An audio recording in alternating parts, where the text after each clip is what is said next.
कल या पिछले दिन आप लोगों को संस्कृत व्याकरण एक दिन हम बता रहे थे। तो संस्कृत व्याकरण में हमने आप लोगों को शब्द रूप की कुछ बातों को रखा था। आज धातु रूप को बताने जा रहे हैं।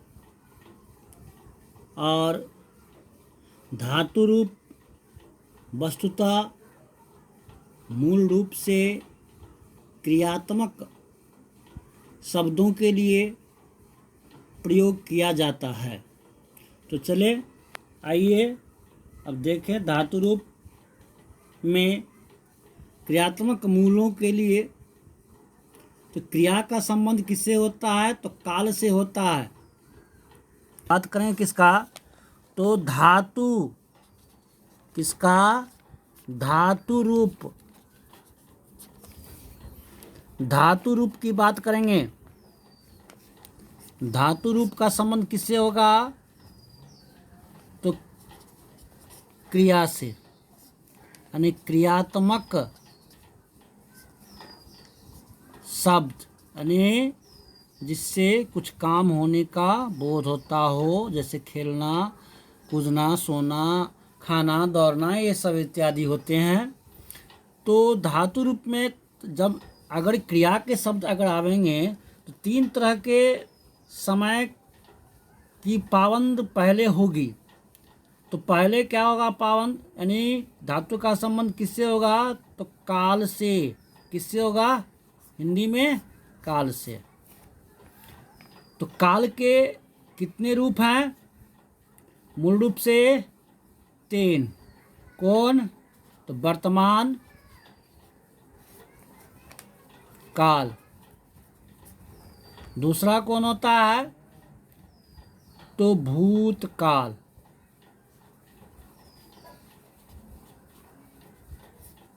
और तीसरा क्या होता है? भविष्यत, भविष्यत काल, भविष्य काल। ठीक है, यानी प्रेजेंट, पास्ट एंड फ्यूचर, जिसको अंग्रेजी में क्या कहते हैं? प्रेजेंट, पास्ट और फ्यूचर। अब देखिए, लेकिन संस्कृत में जो है ये वर्तमान काल और भविष्यत काल तो एक ही रूप में देखने को मिलेंगे, लेकिन भूतकाल 2 रूप में। भूतकाल कितने रूप में? 2 रूप में। कौन सा? एक होगा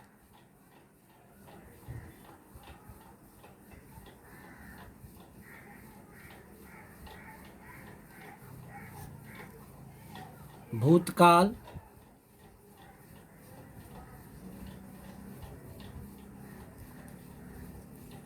और दूसरा क्या होगा? आज्ञा या अनुरोध, है ना? इस तरह की बात आती है जिसमें हम लोग कहते हैं आज्ञा या अनुरोध। ठीक है, तो आज हम चर्चा करेंगे किसका? मूल रूप से वर्तमान काल का और भविष्यत काल का। तो धातु रूप में ये काल हिंदी की तरह नहीं, किस रूप में आएंगे? तो लकार के रूप में आएंगे। किसके रूप में आएंगे? लकार। काल किस रूप में नजर आवेंगे? लकार के रूप में नजर आवेंगे। तो लकार तो ऐसे होते हैं मूल रूप से 12, लेकिन वर्ग दशम में हम लोग को केवल 5 ही लकार को पढ़ना है। कौन कौन सा लकार? थोड़ा नाम हम लिख देते हैं। एक होता है लट लकार। एक क्या होता है? लट लकार। दूसरा क्या होता है? लिट लकार।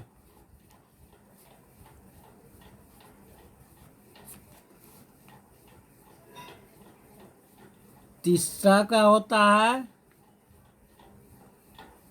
लोट लकार।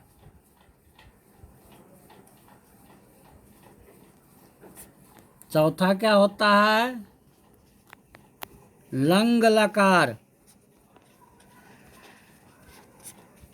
और 5वां क्या पढ़ना हम लोग को? तो विधलिंग लकार।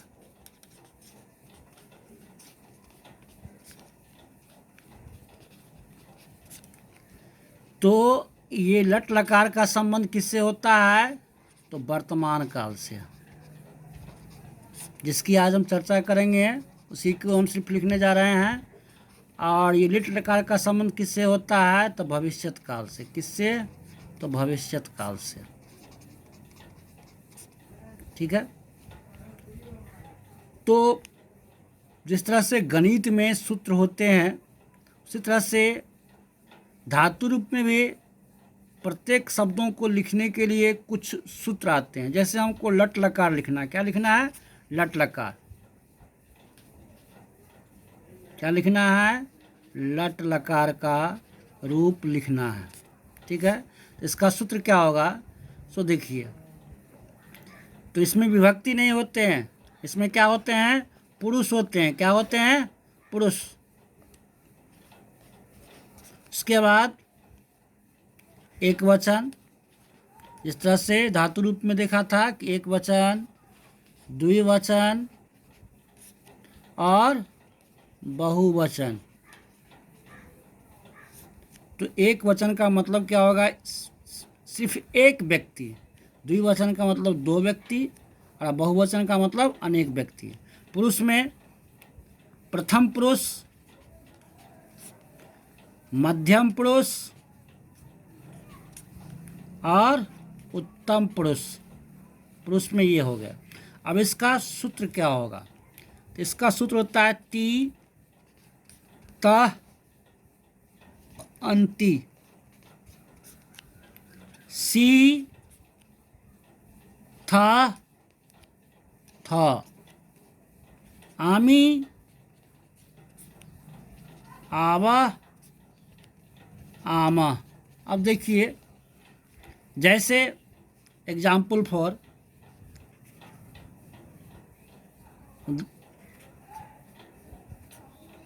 कि हमको गम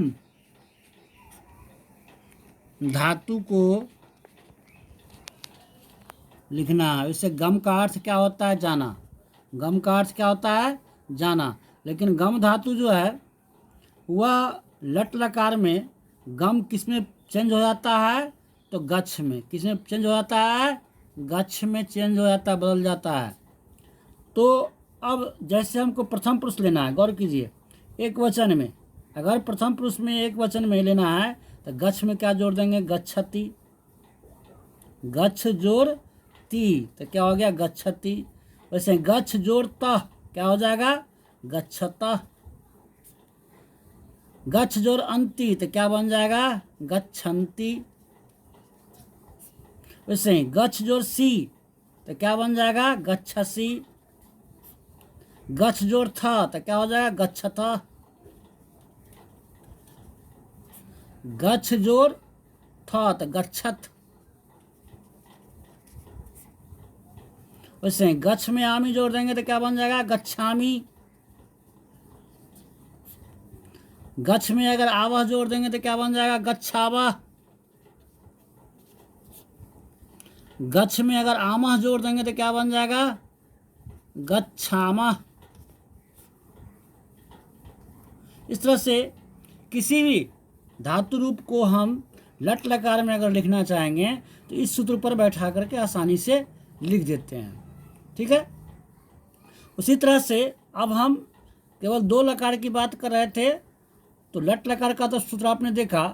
अब लिट लकार का सूत्र देखिए क्या होता है। लिट लकार का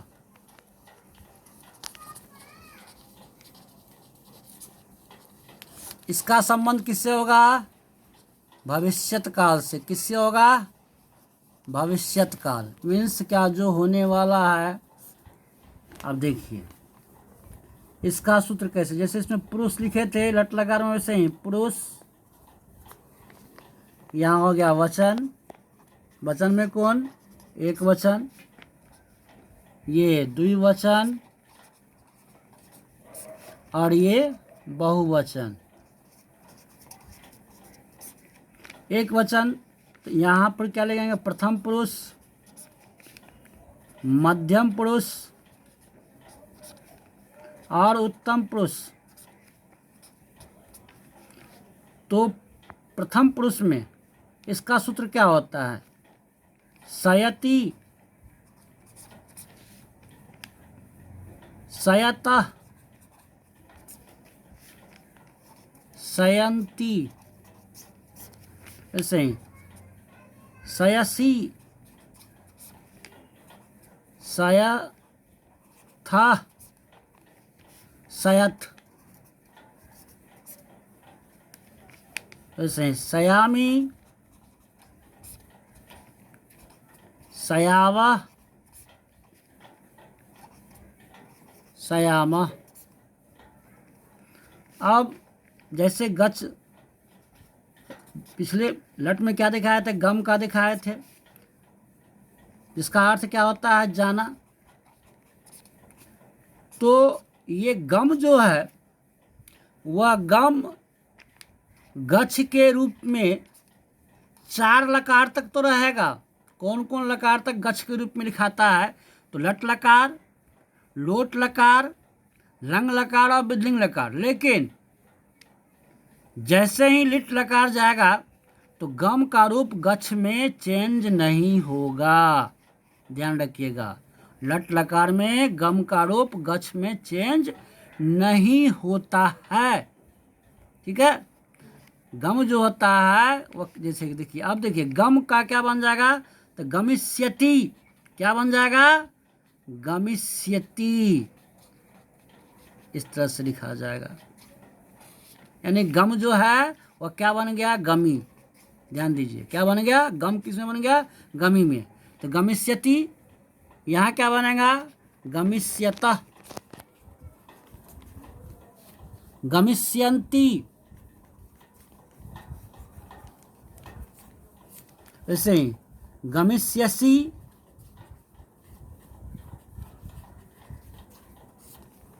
गमिष्यथः, गमिष्यथ, गमिष्यामि,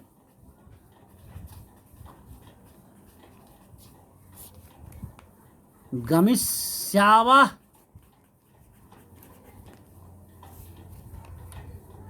गमिष्यामः। अब आप सोचते रहिएगा कि सर दिखाए 5 लकार नाम लिखे, लेकिन आज 2 ही लकार क्यों का बता रहे हैं? क्योंकि एक साथ अगर मैंने 5 लकार बता दिया तो फिर समझने में दिक्कत होगी, इसलिए मैं 2 लकार आज बता रहा हूँ, फिर 3 लकार एक साथ फिर अगले दिन बता दूंगा। तो चलिए अब इसका प्रयोग, किसका? तो इसका प्रयोग की बात करें। प्रयोग कहाँ कहाँ होता है? तो धातु रूप का प्रयोग मूल रूप से कहाँ करते हैं हम लोग? अनुवाद करते समय करते हैं। किस समय? अनुवाद करते समय। अब देखिए अनुवाद करते समय हम कैसे करते हैं। जैसे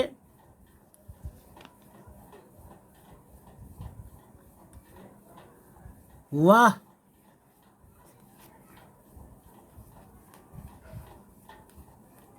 दौड़ती है, यहां पर क्या देख रहे हैं कि वह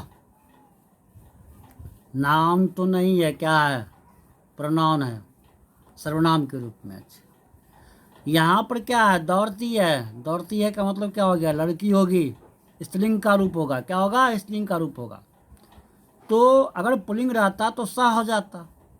तो तत् शब्द रूप में एक पुल्लिंग का होता है, एक स्त्रीलिंग का होता है। तो तत् में अगर स है किसके लिए? पुल्लिंग में, तो स्त्रीलिंग में क्या हो जाता है? सा,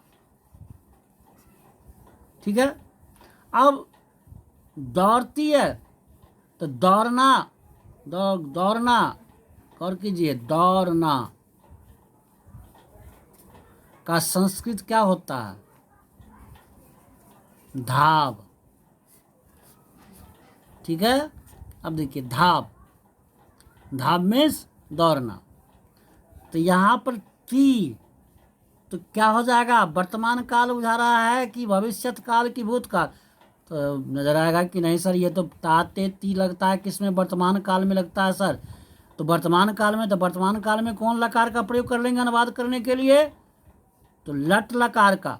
तो लट लकार का, अब देखिए लट लकार का गौर कीजिए, यहाँ ये क्या है? लट लकार। अब यहाँ पर एक वचन के रूप में क्या देख रहे हैं? ती है, सी है और आमी है। ती भी है, सी भी है और आमी भी है। तो ती, सी, आमी। अब यहाँ देख रहे हैं प्रथम पुरुष, मध्यम पुरुष, उत्तम पुरुष। तो प्रथम पुरुष का हम कब एक वचन, द्विवचन, बहुवचन लेंगे? या मध्यम पुरुष का कब एक वचन, द्विवचन और बहुवचन लेंगे? उत्तम पुरुष का कब एक वचन, द्विवचन और बहुवचन लेंगे? तो उत्तम पुरुष, ध्यान रखिएगा, उत्तम पुरुष का प्रयोग केवल अस्मद शब्द रूप में होगा, मैं बता दूंगा आगे। मध्यम पुरुष का प्रयोग केवल युष्मद शब्द रूप में होगा, और बाकी जितने भी शब्द रूप में आ जाए, चाहे सर्वनाम में आ जाए, सभी के लिए प्रथम पुरुष। केवल ये दोनों किसमें? तो ये अस्मद शब्द रूप में और ये युष्मद शब्द रूप में, बाकी सब में प्रथम पुरुष का प्रयोग करेंगे। तो यहाँ पर हमने वह जिसके लिए तत् शब्द रूप बताया, तो तत् जो है न तो अस्मद है और न ही मध्यम, न ही उत्तम पुरुष अस्मद, सॉरी, तत् जो है, तत् तो उत्तम में भी नहीं आएगा और मध्यम में नहीं आएगा, किस में आएगा? प्रथम में आएगा। तो प्रथम में क्या देख रहे हैं? ती। तो अगर हमारा सर्वनाम एक वचन में है तो एक ही वचन लेंगे, अगर हमारा सर्वनाम द्विवचन में होता तो द्विवचन लेते, अगर हमारा सर्वनाम बहुवचन में होता तो बहुवचन में लेते। तो अभी सर्वनाम हमारा क्या है? एक वचन में है, तो ती लगेगा। तो ती लगेगा तो हम यहाँ क्या कर देंगे? धाव जोड़ ती, तो क्या हो जाएगा? धावती हो गया। अब है का यहाँ पर नहीं प्रयोग करेंगे, है का प्रयोग इसमें, अब है के लिए शब्द खोजने नहीं जाएंगे, यहीं पर छोड़ देंगे। अब देखिए, जैसे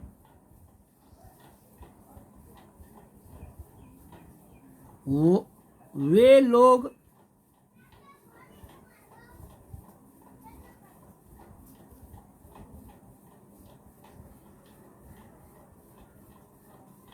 मैदान में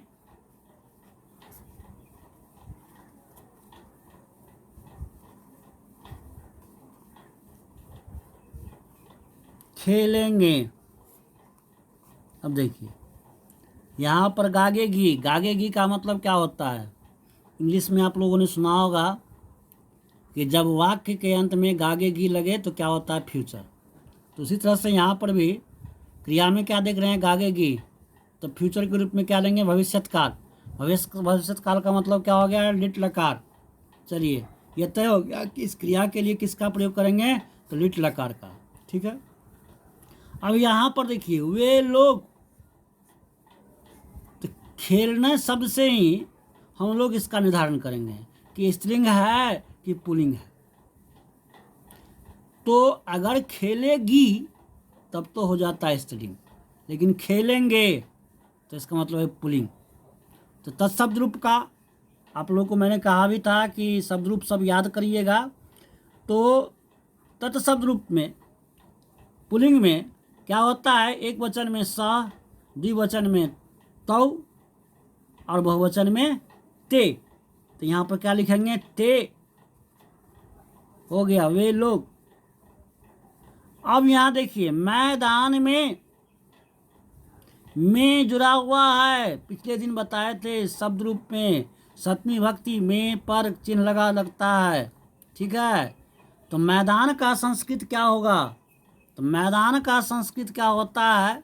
देखिए, मैदान का संस्कृत होता है क्षेत्र। तो अगर क्षेत्र लिख देंगे या क्षेत्रम लिख देंगे तो गलती हो जाएगा। क्यों? क्योंकि उसमें ये जो है कारक का चिन्ह लगा हुआ है। तो में, तो ये चूंकि एक वचन में है तो यहाँ भी इसके लिए भी एक ही वचन मिलेंगे। तो राम शब्द रूप या बालक शब्द रूप में क्या होता है? बालक का क्या होता है? बालके। राम का क्या होता है? रामे। वैसे यहाँ पर क्या होगा? क्षेत्र का क्षेत्रे। क्या हो जाएगा? क्षेत्रे। अब खेलना का क्या होता है? खेलना, खेलना का संस्कृत क्या होता है? प्लेइंग। नो, प्लेइंग नहीं होता है। क्या होता है? क्रिड। क्या होता है? क्रिड। क्रिड मीन्स खेलना। ठीक है, अब क्रिड हो गया। ये क्रिड से अब हम लेंगे कहाँ? तो यहाँ चले आवेंगे भविष्यत काल में। अब गौर कीजिए, ते न तो अस्मद में गया, न युष्मद में गया, तो किस में जाएगा? प्रथम पुरुष में। तो प्रथम पुरुष में जाएगा तो क्या होगा? अब देखिए, ये किस में है? बहुवचन में है। तो यहाँ क्या देख रहे हैं? एक वचन, बहुवचन, द्विवचन और ये बहुवचन। तो प्रथम पुरुष में एक वचन में सयति, द्विवचन में सयता और बहुवचन में सयंती। तो यहाँ पर क्या होगा? क्रीड जोड़ सयंती, क्या होगा? क्रीडिष्यंती। क्या हो जाएगा? क्रीडिष्यंती। तो क्या लिख देंगे यहाँ पर? क्रीडिष्यंती। क्रीडिष्यंती हो गया, खेलेंगे। ठीक है, तो अनुवाद करने में भी लकार का प्रयोग होता है। अब थोड़ा सा, ये तो अनुवाद की बात हो गई, थोड़ा सा ऑब्जेक्टिव क्वेश्चन देखिए। ऑब्जेक्टिव कैसे पूछ सकता है इसका, है ना? विकल्प वाले। किस वाले? विकल्प वाले में क्या आप पूछ देगा? अब गौर कीजिए। अब हम शब्द लिख रहे हैं, गौर कीजिएगा। हमने लिखा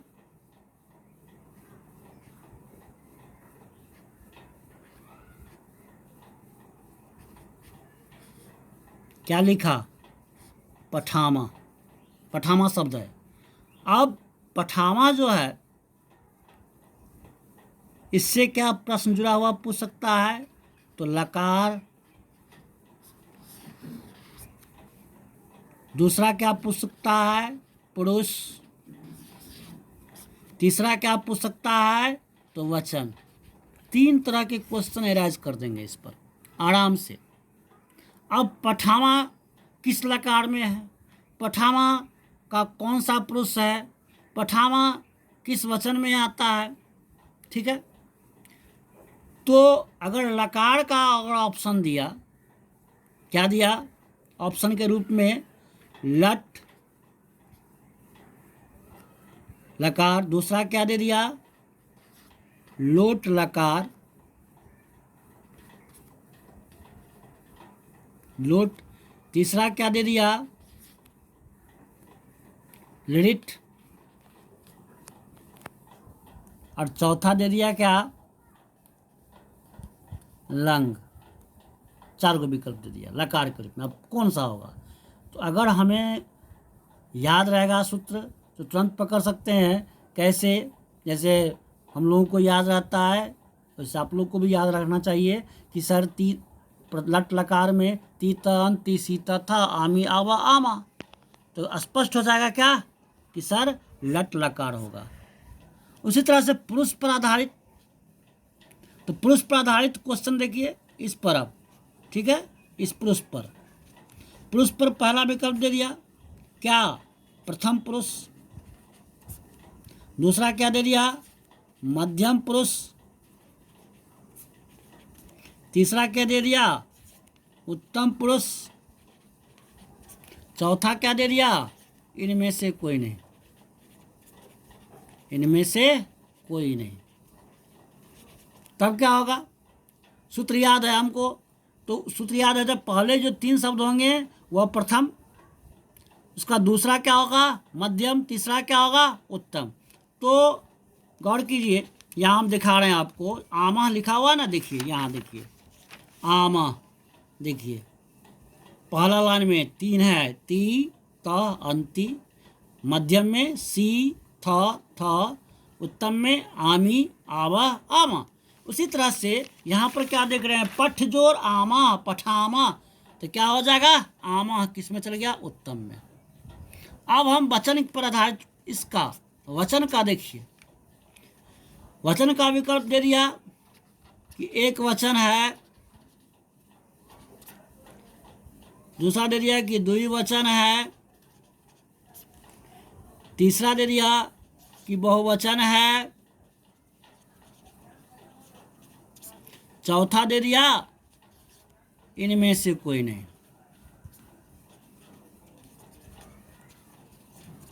तब क्या होगा?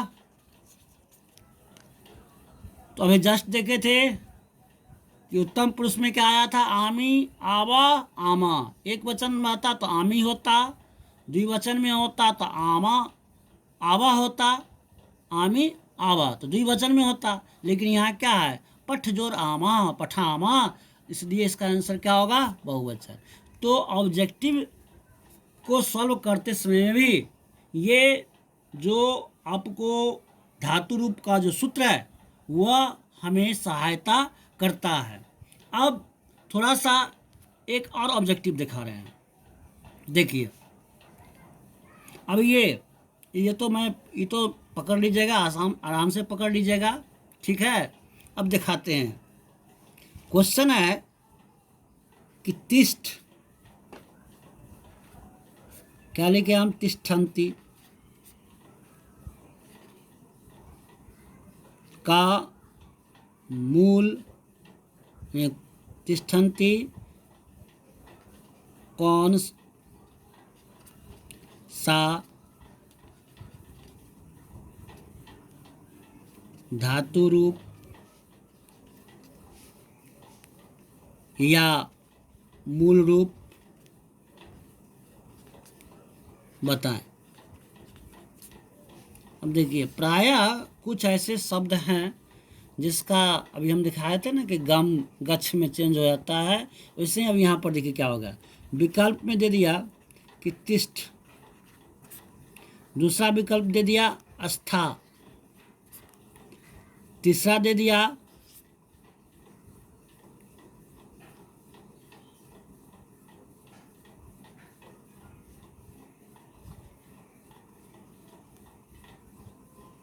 अस्थाई, तीसरा क्या दे दिया?